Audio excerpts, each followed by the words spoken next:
Welcome into the Packers Corner. A little bit of a subdued tone for this evening after the Packers lost one that we all had high hopes for against the Minnesota Vikings. Now we're staring the 7 seed right in the face. So we're going to break that down, results of that game, and look forward toward the Bears game and a little walk through what the playoffs might look for us as well.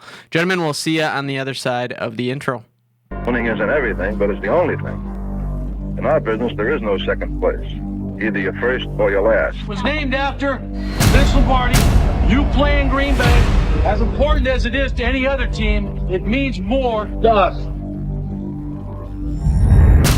When he walked into the meeting, he looked us right in the eye. He said, "Gentlemen, we're going to relentlessly chase perfection." My first thought was on any play with my arm strength, I may not let anybody know this, but my first thought was home run. On every play. On every play.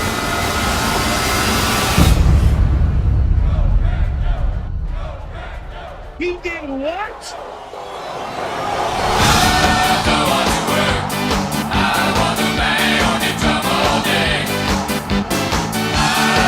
Fires into the end zone. Caught! Touchdown! No! Well, we didn't quite get to hear the exclamation from PA there that we were all hoping for. We got to see that going the other way. Dad, you were convinced by us a little bit to pick against your own better judgment. You had some anxieties about this game. That said, did you feel when kickoff hit that we were going to get it done? I really can't remember. All that comes back to me is my admonition last week on the pod that I just had it in my head and in my bones that Sam Darnold was going to be a better performer than Jordan Love. And boy, oh boy, did that turn out to be true in spades. And so you'll recall I changed my mind right at the end, went with my heart instead of my head. But my head was right.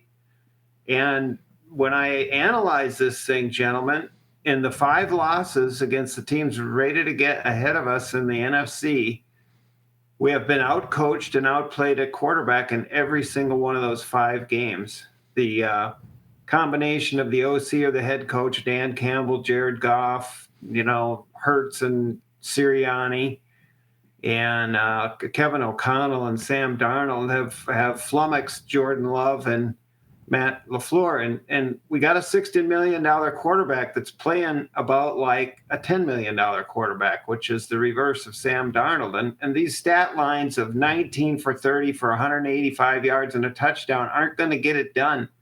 We're playing small ball with this Josh Jacobs thing. I think we got enamored with.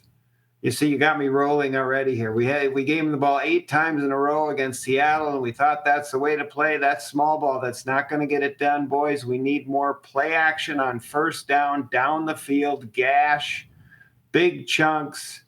And it's time for Coach LaFleur to step up and show that he can do it, because I know he can, but he just hasn't this year. So disappointing for sure.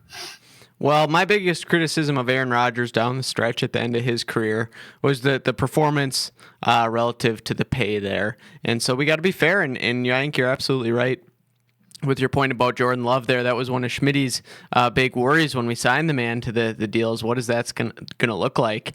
And absolutely, when the $10 million quarterback is outplaying the $55 million quarterback, it's going to be tough to win on any given week.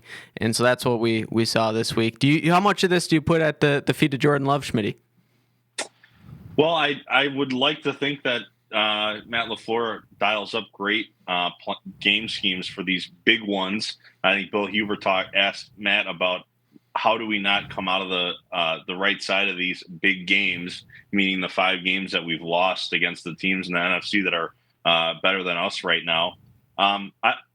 We know that Jordan Love has a bunch of talent. It's very evident. But then when you have a stat line of 48 yards and just a handful of completions going into half, you got to wonder whether it's Jordan making decisions on the field in that moment, or is Matt even setting him up for success?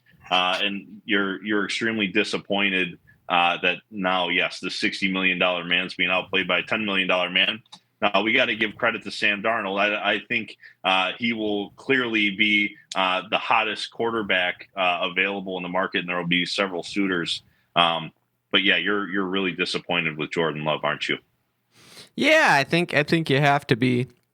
And it was just a frustrating one overall to see us come out in the first half again. We've seen that story against the Vikings already this year, and I was hoping we might see a little bit of a different one play out there. So, Dad, do you think they even let Sam Darnold get into free agent? They got to sign that man, don't they? I was going to say, Schmity, if Sam Darnold hits free agency, the Vikings have gone mad, because they ought to right now, not out loud, but behind the scenes, they ought to be going, what's it going to look like next year at the trade deadline if we give J.J. McCarthy a little run in the preseason? Can we get a top 5 pick for him and a second rounder, and we move on and get some draft capital and give this ship over to Sam Darnold? Did you see the way they mobbed him in the locker room? They had him up. I mean, this guy has taken over the team. And so, I mean, you go with J.J. McCarthy next year in case Darnold gets hurt or something strange happens. But right now, the way I'm seeing it, you do not let Sam Darnold out of that building, for crying out loud. He's got all the arm talent, and he processes the game, sees the field, makes big plays, hangs in the pocket, all the things.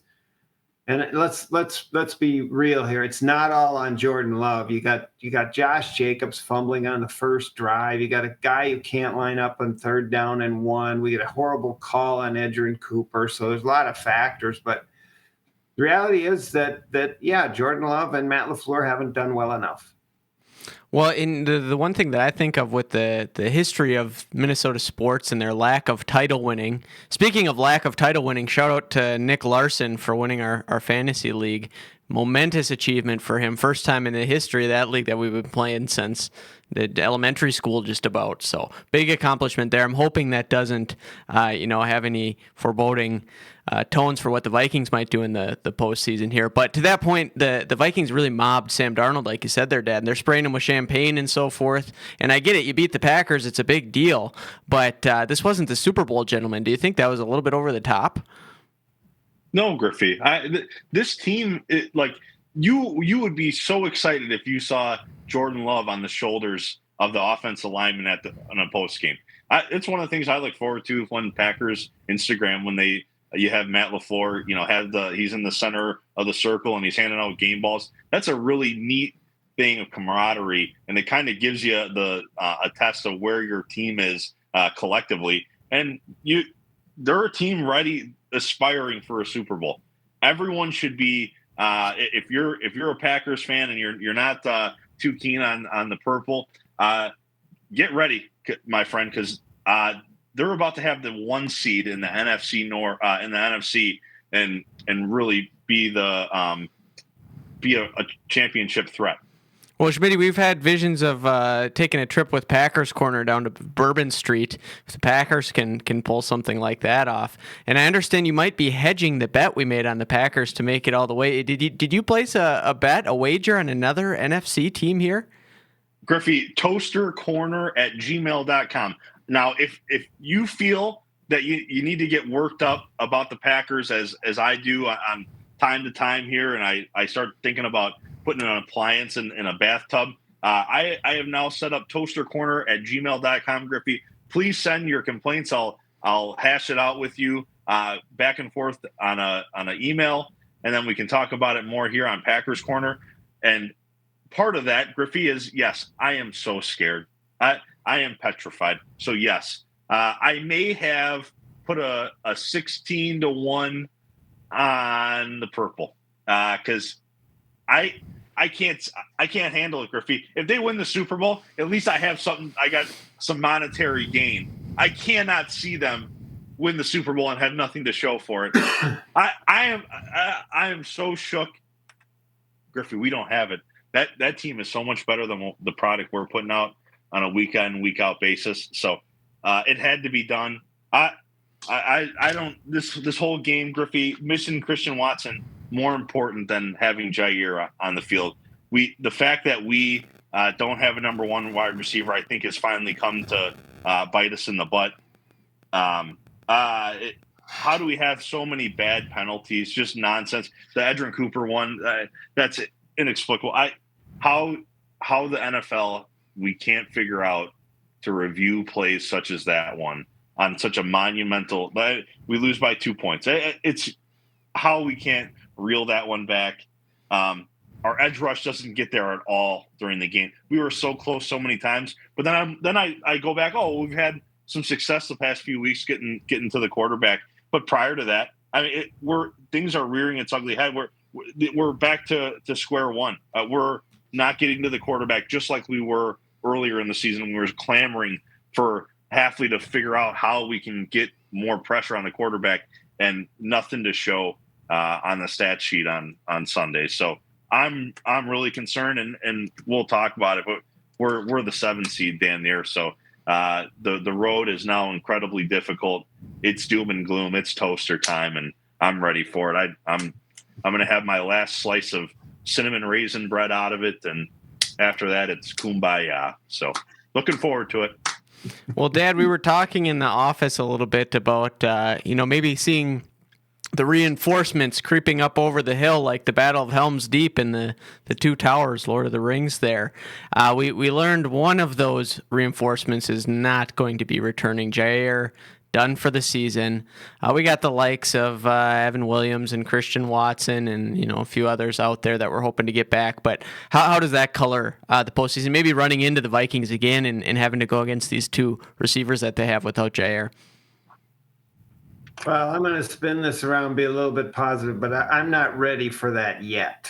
I have not fully vented. You look at that Detroit Lions team the other night playing against San Francisco, nothing to play for. They play all their starters. San Francisco jumps them in the beginning of the game. Looks like it's going to go their way. Dan Campbell has a 4th and goal on the 3-yard line early in the game, goes for it, doesn't get it. Later in the game, 4th and goal from the 5, and gets it and goes for 2, gets 8 points out of those 2 possessions. And I'm starting to see the Dan Campbell philosophy here. His guys just know this is what we do. We got a whole playbook full of plays, and he almost made that 4th and 3. It got deflected at the last second. But the guys know they're going for it. They practice it in practice. They have a whole playbook full of plays. They ran a hook and lateral again. Every game they got something creative going on.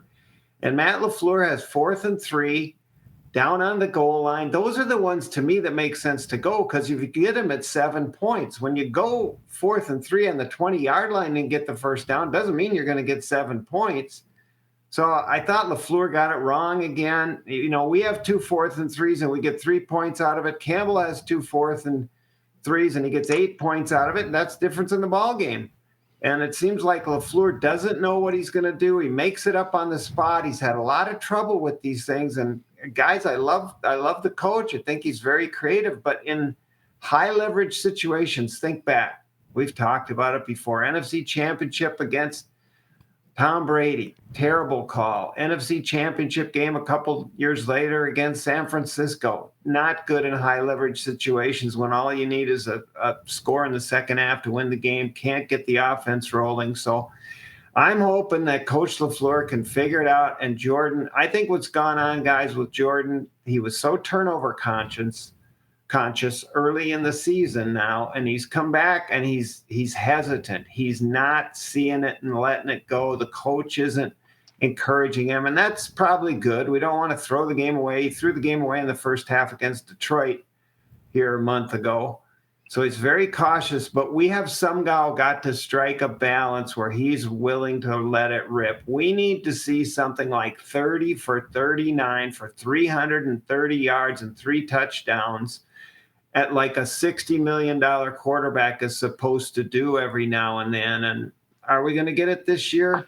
I don't know, but in a minute, I'm going to tell you why maybe we can. And but for right now, I'm still venting. Well, you're right. When we hit our stride last year, it was really when we cut Jordan loose and said, we're going to live and die by this guy. And that's what you need to do when that's the guy that you invest this amount of money in. That the ship's going to go where he takes it. So, Schmity, I want to talk a little bit more about these coaches. I think we're all probably in agreement. Is Matt LaFleur a top 5 NFL coach? Is that fair to say? That is not fair to say, Griffey. The guy's I almost said the S word. Nope. The guy is good. He's competent. But now we're talking about KOC, Andy Reid. He's falling outside the top 5. Dare we say Sirianni is now like for the depths of hell that he was in with the Eagles fandom. I mean, the guy. I'm not willing to go there. Well, okay, so we could argue about where LaFleur ranks, but regardless of that, I would put him top 5. But regardless, there appears to be a pretty wide gap between him and KOC. Yeah, is KOC, with respect, KOC is maybe the best coach. He's going to win Coach of the Year this season. I mean, he's done phenomenal things with Kirk Cousins, and now he's doing it with a guy who is a throwaway by multiple organizations. So KOC, in my mind, and everyone should be that he is the best coach walking planet Earth at this time. Dad, are you on board with that? Well, you might recall last week I put up a little bit of an argument with Schmity on that. I said it's going to come down to the last 2 games. I'm totally on board Schmity's cruise ship over there. How can you say anything against KOC? It's been unbelievable, and he schooled Matt LaFleur. Brian Flores schooled Matt LaFleur. They're talking about they were confused because they ran more man-to-man than we were expecting, Schmity. What do you do when they're running man-to-man? You beat your guy, for crying out loud. Okay, now I'm excited. What would the Vikings do if the Packers played more man-to-man with Justin Jefferson and Addison? They just freaking beat their guy. It wouldn't take a half of football to figure it out. It'd take a half of a play. They'd be gone. Touchdown. We don't need to draw it up in the sand. If they're playing man-to-man, beat your guy. For crying out loud, I'm about to lose my mind with this. We got confused because they were playing more man-to-man than we thought. Oh, my goodness, Coach LaFleur. How does that bewilder you as a coach, though? Yeah, imagine that they came out with a wrinkle. Wow, we just collapsed then? That's the response? We'll wait till halftime. We'll sort it out. What the heck, Schmitty? Griffey, again, the narrative of Kent winning the big one, it's becoming more and more that people in that camp are making a stronger argument. It's very compelling. The fact that we still struggle with timeouts situation. I mean, everyone's played Madden. I think we can all call timeouts and throw challenge flags better than Matt can. Hey, got to give him credit where credit's due there. This was the one time, and it almost got us a victory, Schmitty. He managed the clock well in this game. So I have to give Matt, we didn't burn a second half timeout when we're losing, as we've been prone to do. It was kind of questionable running the ball when we got down in goal to go on that last score we had. We burned a few seconds there, but ended up being pretty good clock management, great clock management as far as Matt LaFleur is concerned. But as far as Matt LaFleur is concerned, I'm grading on a curve. Expected, for Christ's goodness sake, Griffey, we can't just keep him lollipops and say that this guy, he's had so many blunders over the last 7 years with us that finally one game he's able to manage the clock correctly. Griffey, I have a 7-year-old cousin who knows how to manage the clock well on Madden 19. All right, Griffey, this guy gets paid a lot of money to go and compete, and why are we on the short end of the stick on these NFC big battles? I'm starting to pull my hair out. I don't quite understand it. And now he has subjected us to a very, very tough road come the postseason. Is your cousin over there a Bears fan or a Packers fan? Griffey, he's a Bears fan. And that doesn't matter. And I hate that you asked that question. He's a Bears fan. But, Griffey, I mean, I'm at a loss of words that this is now – think about all the positivity that was pumping through us for many weeks this season. Even me, I was excited about the prospect of going down to Bourbon Street, celebrating with you two, and now it is squashed. It is dead. We're dead. I should have wore my black suit on today's episode because I am fed up, Griffey. We have nothing in the tank for this postseason run. It's gone, my friend. And the mismanagement of Jair Alexander with the PCL, I mean, just you go on and on about what's going on there. Get into that. We haven't talked that. The guy's done.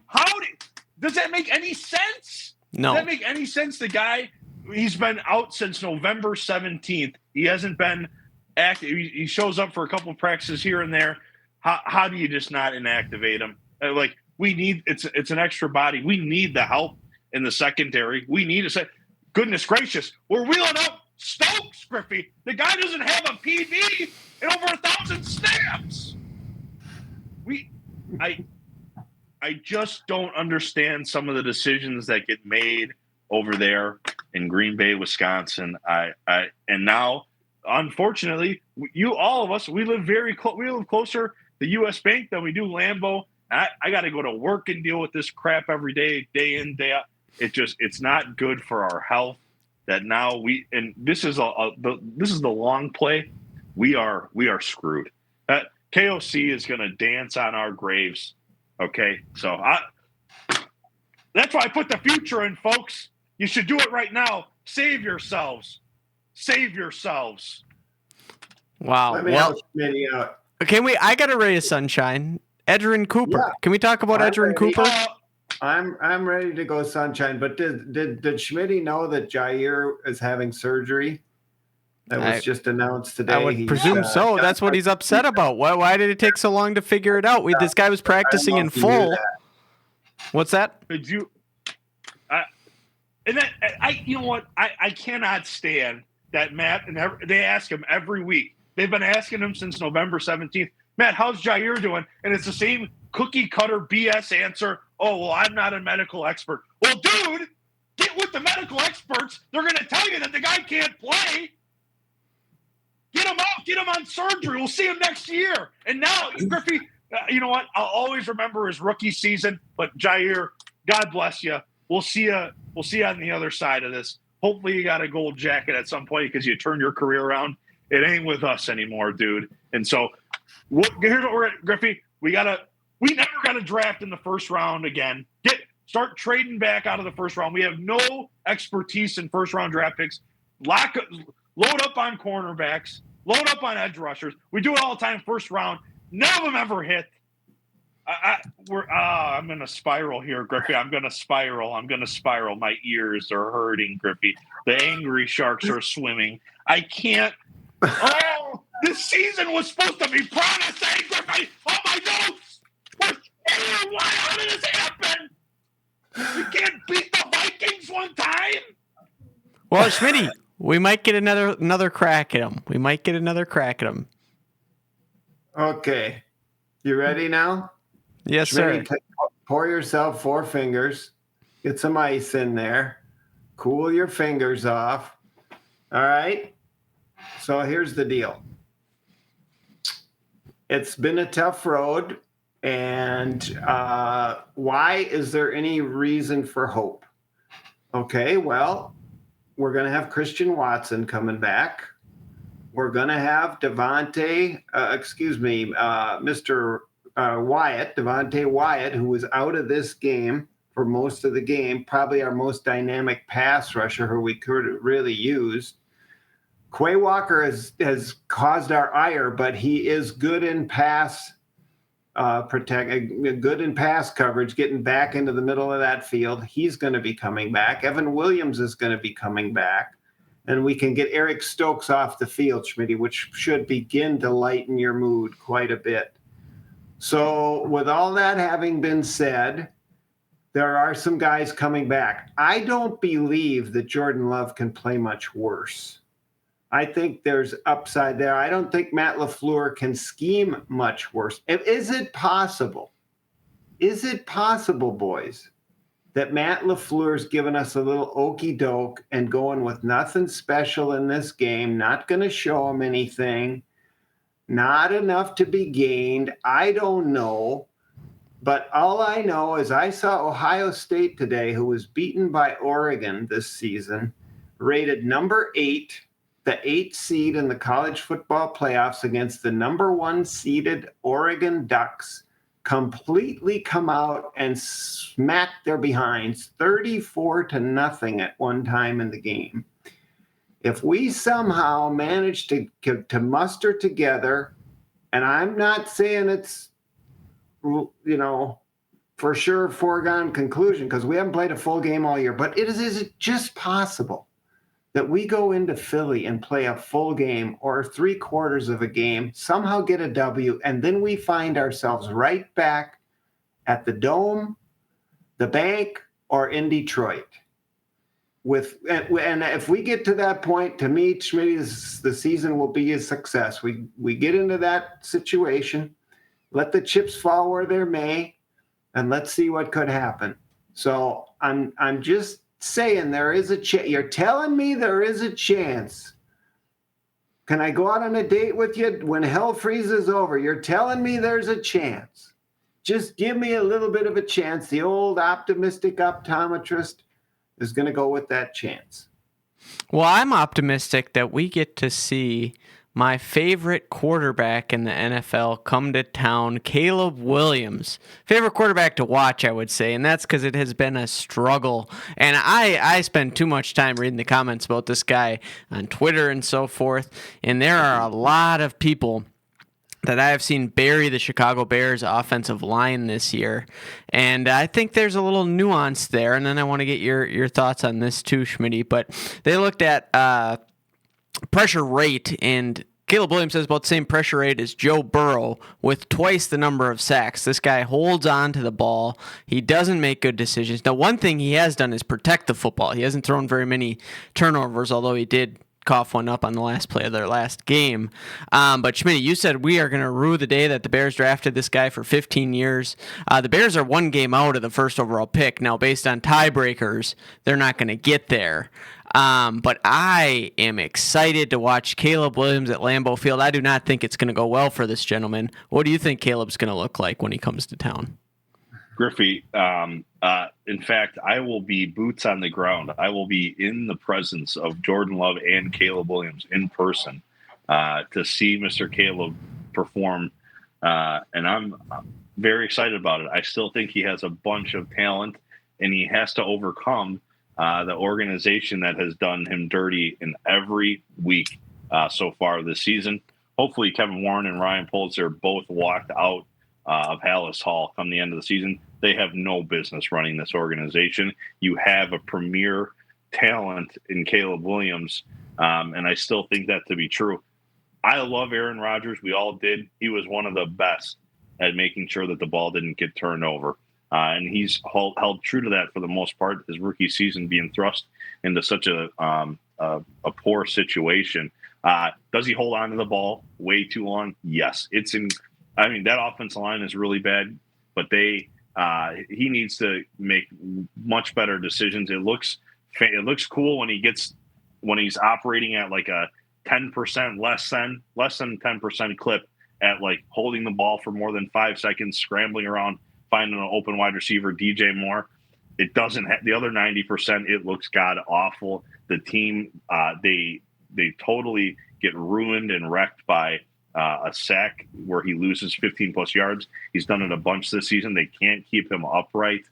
But regardless, I'm still excited to see him play. I still think he has a bunch of talent in this league and will do well. When you control for pressure rate and look at how many sacks are then taken, we can take into account what the quarterback's performance is here. And based on the amount of times he's been pressured, he is sacked way higher than the average quarterback. He's historically bad at throwing the ball down the field. People keep saying Caleb Williams went to a bad situation. The Bears won 7 games last year. The first overall pick doesn't get to go to a team that won 7 games hardly ever. I've had it with the excuses for this guy. He's garbage, Schmitty. He's garbage. And it's going to be fun when he comes to town and plays the Packers here. We do have a little bit to play for.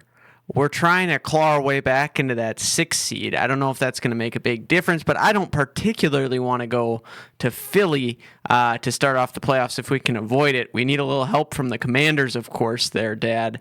But give us a little preview of what you think it's going to look like to close out the season at Lambeau Field here. I don't care where we go. Wherever we go, we got to play.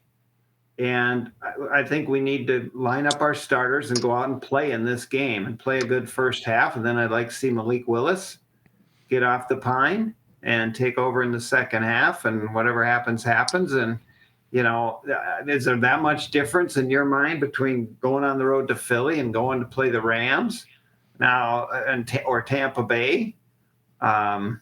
You gotta beat a good team to advance. We went on the road and beat a Dallas team that was undefeated at home last year, hadn't lost a game at home in a year and a half or something.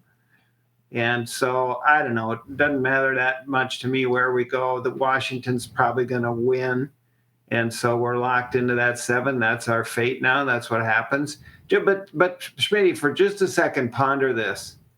If our defense does not get suckered into 2 bootlegs in a row at the end of that game and makes a play, and Jordan Love gets the ball back, and we go down the field and our golden-toed kicker kicks the field goal to win the game, it's a totally different mindset. It's amazing how a play or two completely changes the complexion of your attitude and your feelings and your outlook and everything else. So, yes, I get it. The narrative, we haven't been able to get it done. That was kind of the narrative with Ohio State. They got beat by Oregon. They got beat by Michigan, just a little over 500 team. Nobody thinks Ryan Day is worth the cost of tea in China. And all of a sudden now he smacks Oregon. So I'm looking for a little something like this maybe to happen over there at 1265 Lombardi. I think there's enough talent and ability there. I got to believe Coach LaFleur is mad at himself and going to be burning the midnight oil. I know Jordan Love isn't happy. The guy has a great attitude. He's a level guy, unlike we are sometimes, Schmity, and that bodes well for the team. He's got that level attitude. Josh Jacobs has to be pissed off at himself. That's an inexcusable fumble. What a soft fumble, and it probably changed the whole game. Good Lord, we're going down to put the ball in the end zone. He puts it on the ground. It's just like Christian Watson did a couple games ago. So are we going to eliminate those? I don't know, but if we do, watch out. This team could turn around in a hurry. We're right there with some of those other teams. We just got to flip the narrative, and I'm thinking we got a chance to do it. Well, if you recall, if you think back, this sounds crazy, but Caleb Williams and the Bears beat the Los Angeles Rams. They won 3 games in a row, and they beat Jacksonville across the pond over in England there, and Caleb threw for 4 touchdowns, and they headed into their bye week riding pretty high for Chicago fans. And I told you, this team isn't going to win a game the rest of the season, and they haven't, and it's not going to be disrupted. The Packers are going to put the final nail in the coffin for this Bears team in 2024. Packers get it done is my prediction. Oh, wrong guy.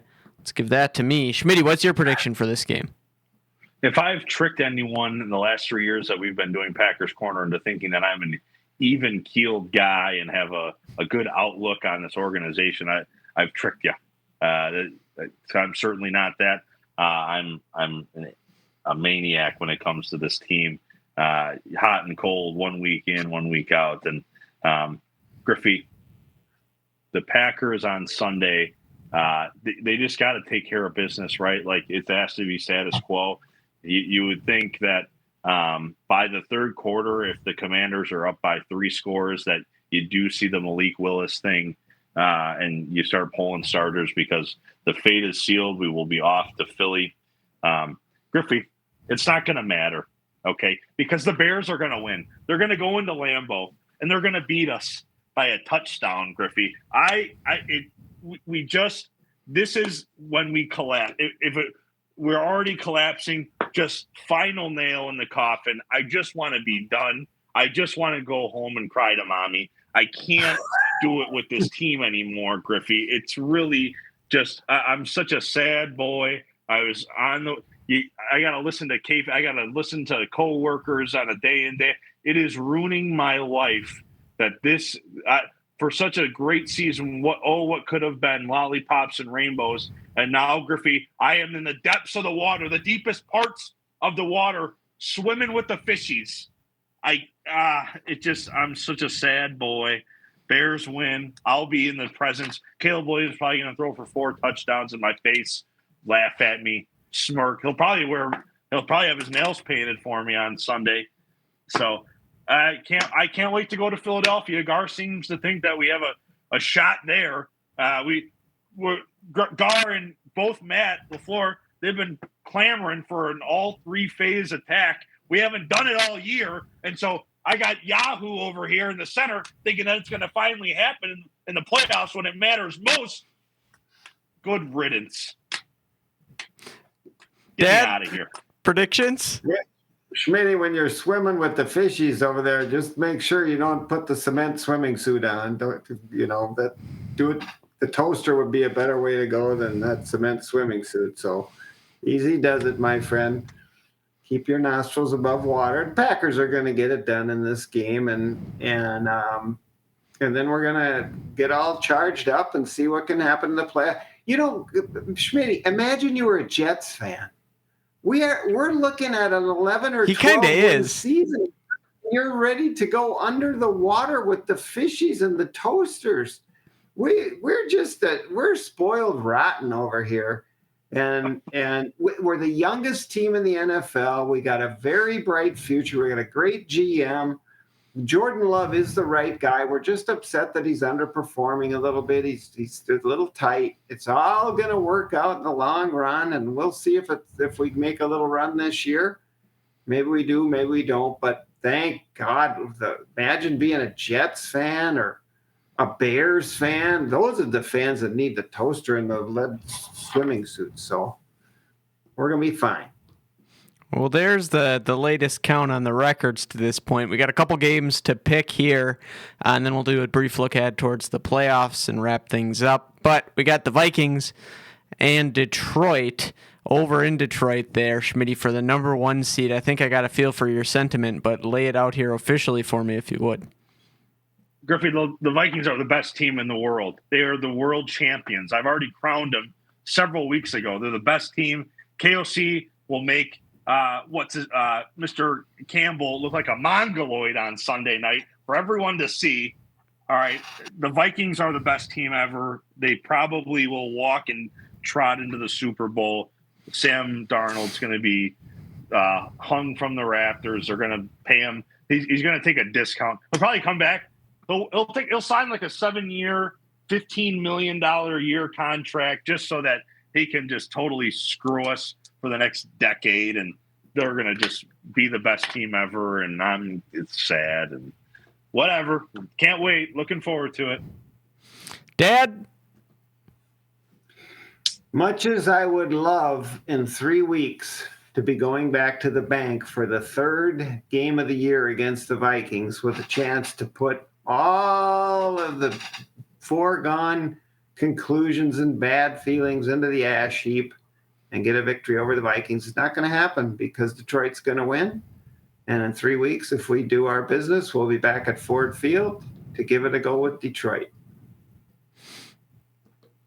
I hate to do it. I think the Vikings are getting it done. Vikings, number 1 seed. We're going back there. We're gonna beat the Eagles, Schmity. We're gonna beat the Buccaneers, the Rams, whoever we play. We bring it together for 1 game. And then we're gonna have to go lose to the Vikings for a 3rd time in Minnesota. That's gonna be too much for you, isn't it? That's gonna be tough on the poor lad. Oh man, that's what's gonna happen though, Schmity. Yeah. What do you think? You think we lose the first round of the playoffs, Schmity? Let's put a prediction out there right now, if you would. Oh, it's a week early. Griffey, it's all over. It's all over. It's an air sickness bag. We can't. Of course, it had to happen like this. I'm saying that it'd be so bad to be a Jets or a Bears fan, but we got to live through hell. It's so painful. Think about the narratives all year, and now this is where we're at. We're screwed, Griffey, for such a long time. I can't believe how this all fell so sour on us. What did we do? We didn't deserve this. We got to play the Vikings in the NFC Championship game. We're going to lose to them. Oh, God. Well, I'm excited to walk through with you guys in a week's time. We'll dive into those playoff predictions a little bit more seriously. But I'm also very excited to look at our bold predictions from before the season started. There's some good ones in here, so we'll share those with everybody next week. Dad, do you have any closing thoughts for the Packers Corner faithful this evening?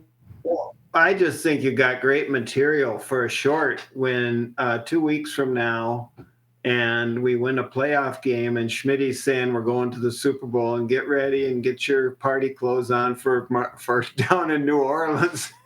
He's there we flying go. on A good juxtaposition there. And then you can clip those two different juxtapositions and you'll have a heck of a short video for the YouTube there. I like the sound of that. What sort of cheese you have for the Chicago Bears this week? I got a little bear here, my friend the bear. And the bear is going to want to try a little Roquefort cheese because we're going with something different. But no, you can't have the Roquefort. The Packers are going to take care of business. Packers get it done. Schmity, what do you have for us? Happy New Year to all. Packers Corner, thank you for riding. This is the last week of the regular season. We're guaranteed one more these episodes going into a playoff game. And so just thankful for all the viewers. And I look forward to keeping this run going. We look forward to doing it as long as we can for this year, hopefully into February. Gentlemen, have a good evening. Happy New Year. Thanks for being with me. Love you all.